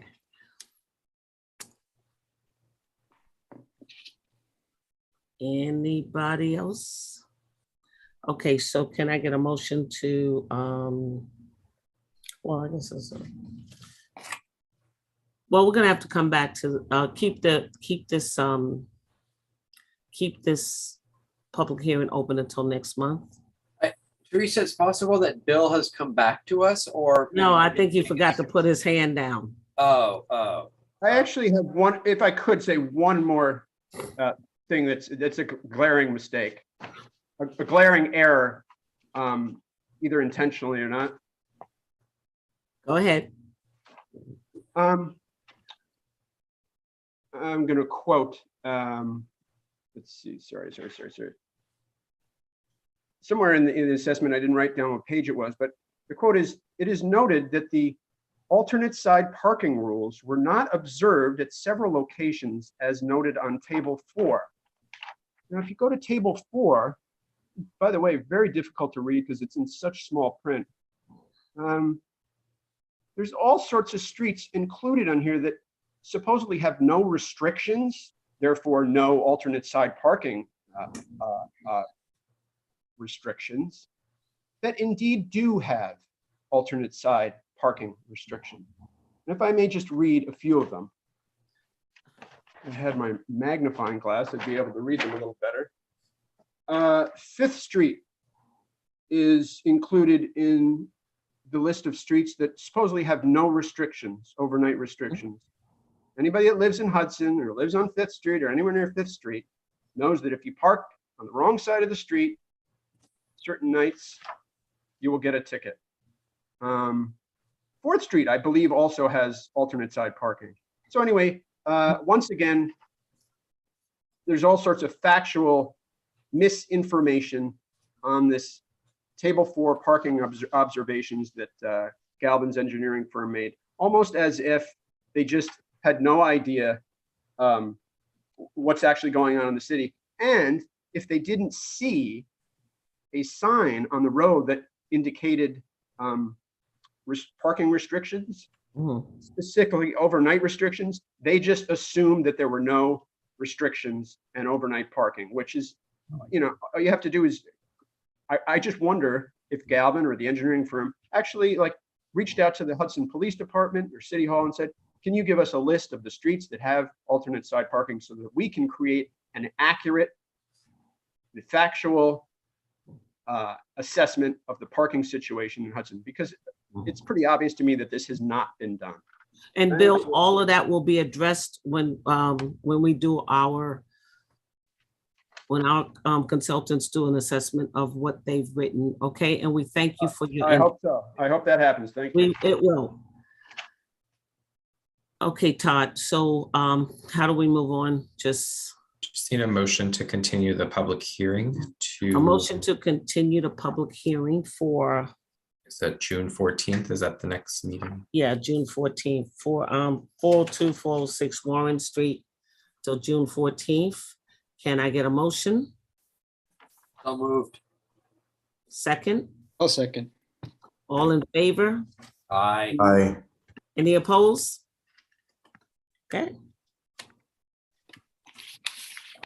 Now, do I have to open up new business or go straight to it? You can just go straight to. Okay, so now we have new business.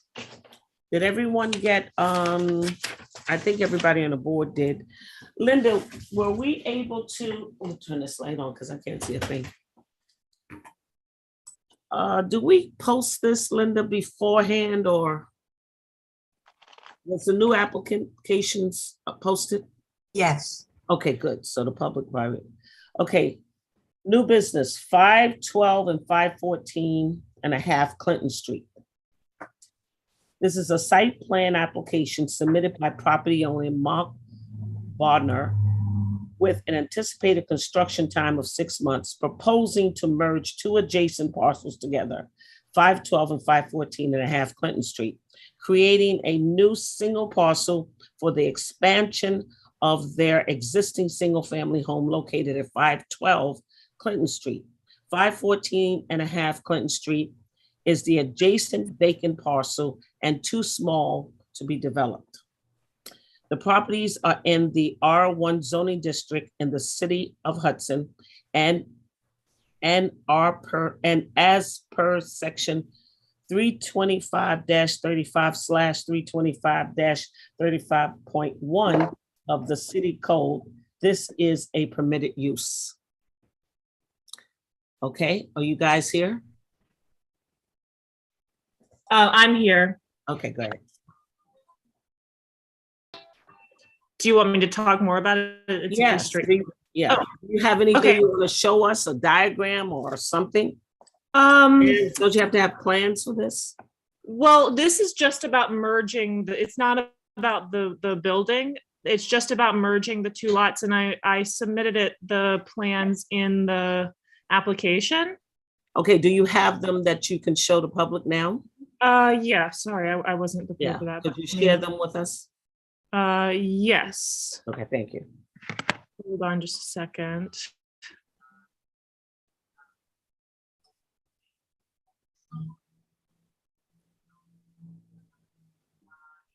It's right here.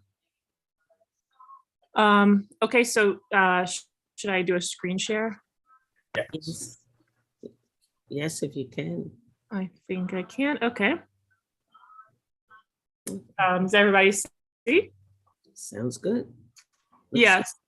So essentially our house is right here on parcel A, and we purchased this parcel B, which is just kind of a random little skinny lot from our neighbor, maybe 2 years ago. And so essentially we want to eventually build an addition to our home, and just kind of wanted to have the extra space. We're going to come out a little bit this way, keeping it all within the codes, but we wanted to have a little bit of room to go out this way.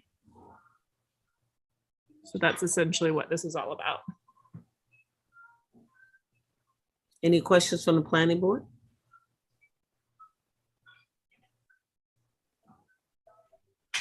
Any questions from the public? I don't think we're in a public This is hearing. not a public hearing. Oh, we're We not a do have public, to okay. So we we do have don't to need schedule. do we need a public hearing for this? We do need to schedule one because it's a subdivision. Really? Okay. It's a subdivision. and not a, Yeah, even though it's a lot merger, it's considered a subdivision, so. okay. And it's owned by the same person? Okay. Yeah, Hannah, Okay, are so you, this- Hannah, you're the applicant? Are you the applicant? My husband is Mark Bodnar, and Okay. it's his name on the. Yeah, property. so it's a little bit confusing, and Uh-huh. we had to, Teresa and I had a pre-meeting with the attorneys about, all the projects in front of us tonight, including yours. And the way that our code is written, merging the lot is the same as a subdivision. And we're not allowed to act on a subdivision of any kind, even if it's a lot line, even if it's a merger, without a public hearing. So it's just a law. Like, no matter what any one of us wants to say or do, we got to follow the law. So it does require a public hearing, which means that I think, what you're going to need from us is any questions that we have for you that you would need to prepare in time for the next meeting when we do have a public hearing. And that's when we could actually, assuming there's no, issues that come up in the public hearing, we could act on this application. But the lawyers looked at it, and our code is clear that it falls under the subdivision law. Okay, Understand. all right, yeah. So, I mean, essentially, can I just present, I mean, it's just so straightforward. Can I present? Sure. Yeah. Okay, and is there any way that I could just jump onto that public hearing or the special meeting in 2 weeks, or do I have to wait a whole month to get this approved? That's not what do you think? No, we have to hold a public, we got to give the public a chance to, time for notification. So it has to be a month? Yeah. Todd, could we actually notice the public hearing and put them in a separate meeting? Can we, Linda? I think as long as there's enough time, yeah. Yes. Linda says yes? Yes. Clark, Thank you. Well, wait, we haven't decided it yet. Don't think it's yet. Clark tends to not like when we do this. Oh, I'm gonna go back. Where is he? Say Put it something. on my shoulders. I'm gonna go back to Larry's comment about like our time and energy, and we're all volunteers here. And I know for the prior to the most recent suit that is delayed or taken a few things off our plate, we were meeting twice a month forever, it seemed like. And I just feel like it's a little bit backsliding. And I get everybody's in a hurry, but our time is limited and our attention is limited and our energy is limited in my mind. So I appreciate the fact that we're extending this courtesy to an applicant, but I'm philosophically opposed to meetings that are twice a month when they don't have to be. Anybody else on the board want to say something? Agree with Clark? Okay. No offense to anyone. It's just sort of, Yeah. No, Clark, you got a good point. And I do think our special meeting with Galvin next time is going to be above and beyond what we expect right now, probably. That is true. It may take longer than we think. Jean, John, you got the same thought? Pretty much. Okay. Same thing. All right. All right, well, So I apologize, but we're gonna have to schedule it for June. Okay, I'll save my thank you for then. Okay, can I have a motion to schedule the public? Teresa, before you do that, you have to approve the resolution to classify it as a type 2. Okay, Oh, do you want me to read it? where is it? Yeah. I got it. I have it. Yeah, go ahead. Ooh, I got some yellow on here. Are you gonna guide me through the yellow? We got approval from Craig to remove it's just a subdivision. We don't need site plan approval, so we can delete. Okay, I'll make that as I read it. Let me share. Ooh, no, Hannah, you have to stop sharing so I can share. Oh, sorry. Just one more question. I think you said this already, but essentially I need to do exactly what I did today in a month. I don't need anything new or anything unless people ask me questions. I can't see that you need anything new. We didn't ask you any questions. What you might want to have, just in case people ask, is pictures of sometimes people, they get curious about which property this is. You're on the pond, right? Uh-huh. I don't know that that might be a concern of neighbors or abutters who are concerned about water quality. I can't imagine there would be anything, but you might want to just have some pictures handy just in case. You never know what the public might care about. But this is just about the merger because I can't even get a building permit or talk about a building permit until these are merged. So Right. Okay. So, Okay, so I'll share the resolution. thank you, Larry. Okay, thank you, Oh, everybody. you know what? I'm gonna make it bigger first, Teresa. How about that? Oh, you're pleasing me. I like I that. try. I really do. I like that. Okay, is that better? Yes. Okay.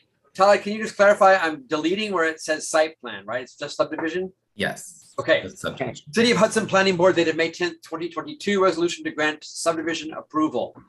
512 and 514 and a half Clinton Street. Whereas the applicant, Mark Bodner, the applicant, has applied for subdivision approval to merge two adjacent lots located at 512 Clinton Street, identified as tax parcel number 110.37-1-42 and 514 and a half Clinton Street, identified as tax parcel number 110.37-43, into one lot, the project in the R1 zoning district. And whereas the project is depicted on a survey entitled Survey of Property of Mark M. Bodner, prepared by Daniel J. Russell, PLS, dated March 30th, 2022, the subdivision plat. And whereas pursuant to City of Hudson zoning law, section 325-35.1, and a letter dated April 29th, 2022, from Code Enforcement Officer Haig, the project is permitted in the R1 zoning district, subject to subdivision approval.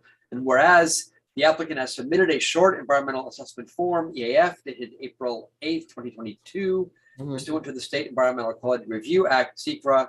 Now, therefore, be it resolved that the planning board hereby classifies the project as a type 2 action under SECRA pursuant to 6 NYCCR section 617.5C16, granting of individual setback and lot line variances and adjustments. Can I get a motion?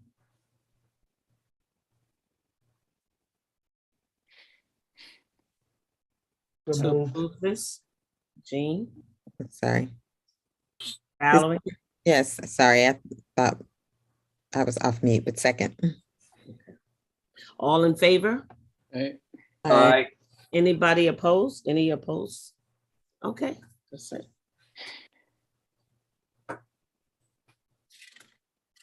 Next week or next month, everybody.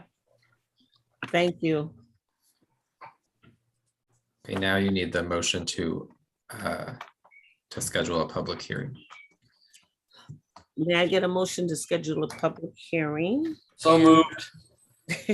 I second. Okay, thank you. Okay, so All in that's favor? aye. Aye. Any opposed? Okay. Now we go on to 508, 510 State Street, a site plan application submitted by property owner Patrick Dole with an anticipated construction time of a year. Proposing to change the use of the existing and currently vacant 6-family residential building to an 8-family residential building. The property is in the R2H zoning district in the city of Hudson, as per section 325-9B-5 of the city code. This is a permitted use. Any conversion to a residential building of 4 or more families require site plan approval by the planning board, the Hudson Planning Board. So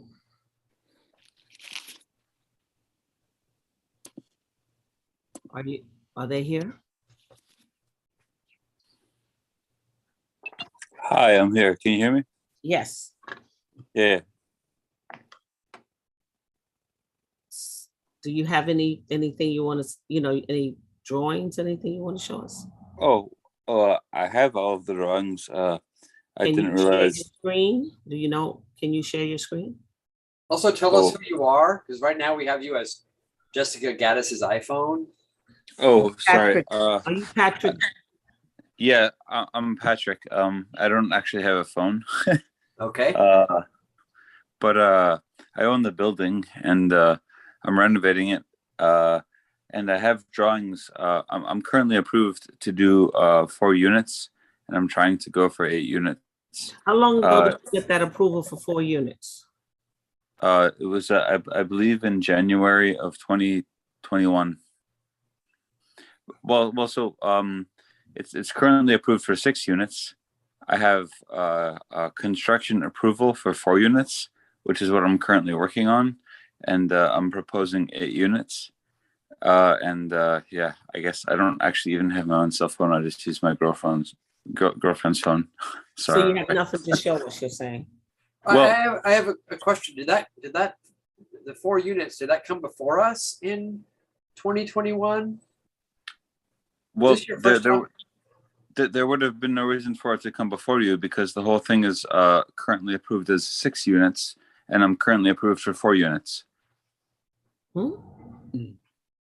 Are you saying the condition that the house is in right now is already 4 units or it's already 6 units? Or I think I saw pictures of your property. It looks like it's not inhabitable, right? It's not. Right. It was a condemned building that it was out. I jacked it 14 inches, and I'm doing like all the structural work right now, and I'm looking to put 8 units in there, and I can do it like by code. But I'm just asking you guys if I can do it, by you. So, Todd, maybe help us here. I seem to Yeah. recall that we're within 500 feet of a county building. Are we or not?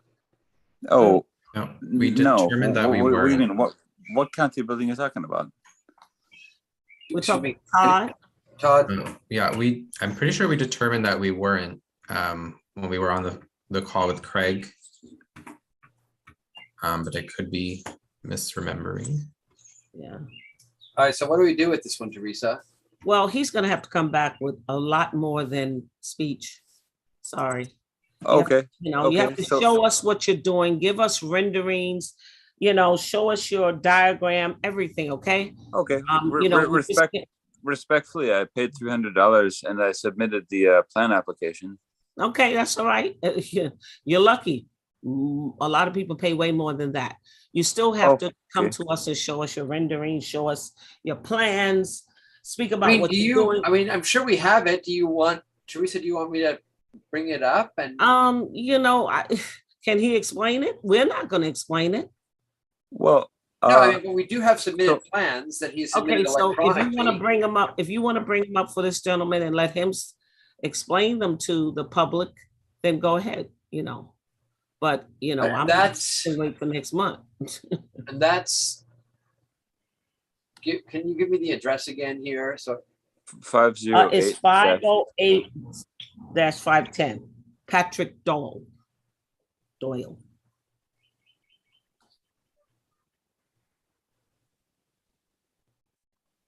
yeah, I'm not. Because Usually I put these all. Oh, here it is. Yeah, they're.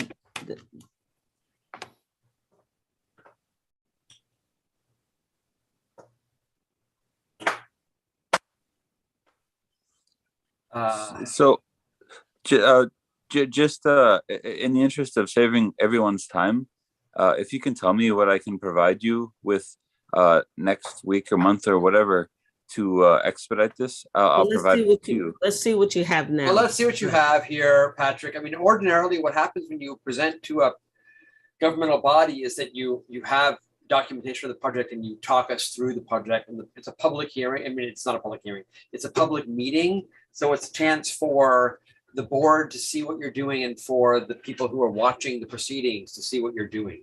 And we're doing the people's business here. So it's imperative that we present things in a way that both the board and the broader public knows what's happening in town. And so, okay, there's a kind of, yes, you submit an application, you filed a fee. Now's your opportunity to present the project to the board, and by doing so, to the broader public, who's your neighbors and everything else. So I have your application here. I'll share it. let me make it bigger, so I Yeah. keep Teresa happy. Larry's gonna share it and then we can kind of talk about it and see what else you need. Look on and see what you could tell us about it, okay? Okay. Well, I mean, I guess I'm doing this from my girlfriend's phone only because oh, fuck. Can you see? Oh, yeah, I can. Sorry. I have a bad internet connection where I am. Okay.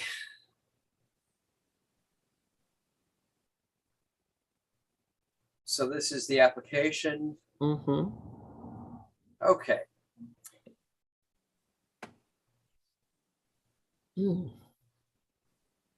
Okay, Patrick, do you want to talk us through this drawing? Sure. Okay, so basically 508-510 State Street is a double lot on State Street. It's just on the far side of the historic district, right? There's an existing building on the front of the lot that's 4 stories and about 6,400 square feet. There's a cottage on the back of the street that's about like 1,500 square feet. The cottage is not what I'm, trying to address with this. I'm trying to, install 8 residential units, which will meet all code compliance, requirements in the building on the front. That's it. Okay, so I'm going to go on. Well, if you have any other questions, I'm happy to help you understand it. So I'm not increasing the size of the building itself. I am replacing the egress on the north side of the building only to make it code compliant.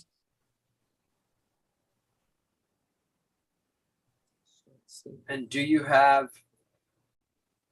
a drawing that shows that? Well, yes, and I submitted those drawings to the code enforcement officer, and they're approved. And I'm actively working on half of the building. What I'm proposing is that I could work on the entire building at once. Okay, so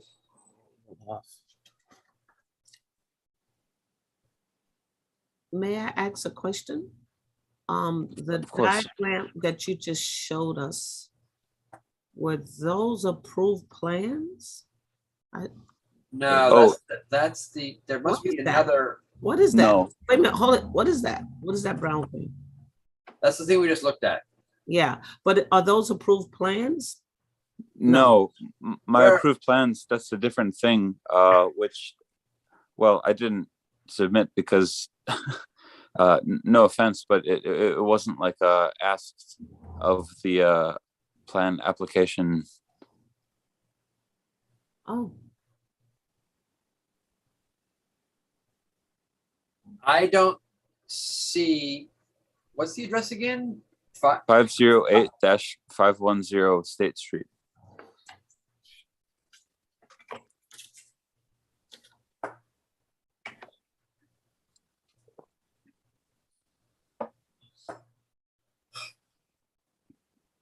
Oh, wait, we see.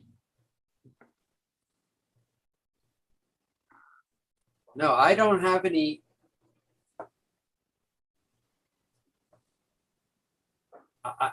I don't have a plan for this. And Patrick, I gotta tell you that you seem to think that you're somehow being asked to do something that you weren't expecting. It's really normal that you present plans before the board. That's your Okay. job. Okay. Right? I mean, I'm trying really hard to help you out here, but that's not, we're volunteers. So it's not even not my job. It's not my volunteer job.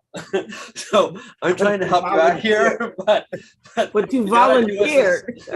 you gotta do us a solid and actually be ready with your documents so that we can actually look at your project. I'll be honest with you and tell you that I'm not experienced doing this before, and I'm happy to I provide can you with tell. any documentation you require. Yeah. Okay. Craig will help. Craig should help him through this, though, don't you think? Yeah, maybe we have it. I usually make a folder for all the planning board. Well, Craig has helped me a lot, and I thought I gave you guys what you needed. But if there's something more, please just let me know and I'll give it to you. Look, I mean, Teresa and I discussed this. We know this building. We're really happy that you're renovating it. It's been an eyesore and a problem for a while, and Yes. I wanna be able to encourage you however you can, but you gotta be prepared when you come before us. Okay, well, I'm sorry if I was unprepared. If you can just tell me how to be prepared next time, I'm happy to do it. So what you gotta do is you gotta have the plans that you gave to Craig, and Yeah. we should have those plans. Craig, So you need a set of PDF, like a stamped PDF set? Exactly. Okay. I mean, I don't know if you were here for the other, the other projects that we've seen tonight. I was, yeah. Okay, well, we can't do that for you because we don't have your stuff. And it's I'm possible not that I asking you have to it in do my anything inbox. for me. I can do it myself, yeah. Okay, so you got to have that, and then when you come back to us in June, have it, and then we'll give you, we'll let you share the screen, and you can talk us through what's there now, what you want to do, where your new staircase is. Are you going to have any tenant parking? Is it all going to be out street parking, on street parking? You got to just talk us through what the issues are. Okay. Moving any utilities. But Where does the before- trash go? What's the And I would like to see renderings, what the building's gonna look like. I kind of like that. Renderings. It's gonna look just like it is. Makes I'm just it gonna very paint it. simple for us But, that okay. are not architects, so just like Columbia Street did. Look back into Yeah. the meeting and you'll see. Give us something like that. They don't have. They can be in black and white, but if Yeah, you're but- having a new stair on the back of the building, a new egress stair, you probably gave it to Craig. You probably have what's called an elevation, which is the back face of the building. Yes, I know what an elevation is. Can I ask great. you real quick, what would be the requirements for parking on a building like this? Because the thing is, there's a house on the back of the lot, so basically I can't add parking. So if this whole thing is like not worth pursuing, I'll stop now. I mean, look, section 325-16 or whatever it is doesn't require minimum parking. But lots of people, Clark owns a building. He has parking behind his building for his tenants. It's normal. It's not expected or understood, but we don't know if you're proposing parking or not because we don't have a site plan. Well, right. I'm just asking off the cuff. So I'll submit to you something quite more formal. But just I'm asking in the meantime, basically, it's physically impossible for me to provide off-street parking. So if that's going to shut the whole thing down, I won't waste my time. Do you think I should not waste my time? No, we didn't say that. We didn't say that you not having off-street parking is going to stop everything. We're just saying we don't know what you're doing, and you got to tell us what you're doing. And if you're doing no parking, tell us that. Okay, fair enough. So we'll be in touch then, in about another month. Yeah, and think about things like, if you're moving, if you're running new telephone lines, or if you're going to have a little trash enclosure, what's going on the site? What are the things that you're doing on the site? Yeah, You have exterior lighting. You just got to show us that stuff, and then we can help you get your project developed. Yeah, so help me understand this better, because the thing is, I addressed all of those things with my architect and Craig, but so I have to sort of bounce them off of you first before I bounce them off of him. No, he gave it to us, and now you're before the board, and you have to show us what you showed him. Okay, yeah. So all right, that's fair. I'll take care of it. Not just fair, buddy. It's the law. Everything is flexible, but you're in charge, so I get it. Okay. All right. So I'll work on that, and at the expense of everyone else's time, I'll shut up for now. But you'll hear from me shortly. Great. Okay, we'll see you next month, right? Yes. Thank you. June 14th. Thank you. Okay. Stop sharing, Larry. Oh, sorry. Todd? Yes, just to your point, Larry, you thought perhaps that the Hudson Area Library was a county building because it's right across the street, but Craig said it wasn't, and so I don't think there's any Oh. other county buildings near there. Okay, great. Okay. All right, so now we go to other business, Todd. But you know, what's weird, Teresa, is I could swear that we saw at least photographs of that project when we did our pre-application review. Well, I just know can't- I didn't see it. There were pictures, but that's Yeah, all. well, I don't know where the application is. Where did it go? I don't know what happened. I don't know. There But was- anyway, the applicant should be prepared. It's not, I mean, we can move on. We did our best. You did your best, Larry. Good for you. I love it when you do everything you can. Okay, Clark. Yeah. Clark is gonna give us a presentation of his, go ahead, Clark. Well, I'm not sure. It'll just be a short summary of the status of the city's parking study. And I guess the short update is that for everybody's information, there is a study that's been funded by the city to address parking issues comprehensively. And there was an RFP issued. There are 3 responses to that RFP. And the firms are Fishback, THA, and our firm that we've worked with, Verity. Wait a minute, Clark. Tell us what, okay, do everybody understand that Clark is on a board for the city that's studying parking or traffic? Sorry, I'll just back up. I apologize. What's happening is that the city is picking a consultant.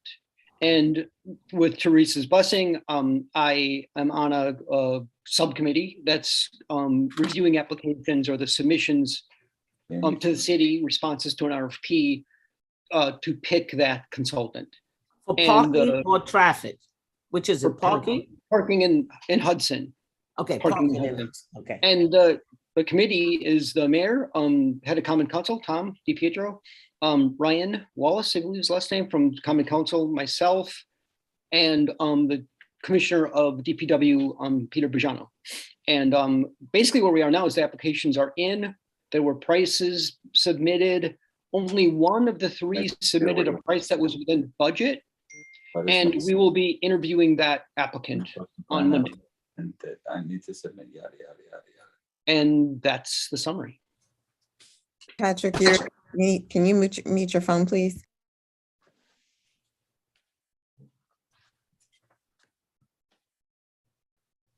Any questions? What's Is the that charge of you? the, what is the study going to study? Like, it is going to be studying, again, you know, I know we've sort of done it piecemeal here with applicants looking at parking to accommodate their specific projects. And this is more of a comprehensive look at parking citywide. okay. That's what I can describe it. Expected growth, current capacity. I assume that an applicant would, or the consultant would project new facilities as needed, perhaps make recommendations on parking policy changes, et cetera. So again, we've seen it on the board, it done sort of piecemeal for projects. And I, as a planner, I greatly appreciate the notion of looking at parking comprehensively from a broad perspective of the city as a whole.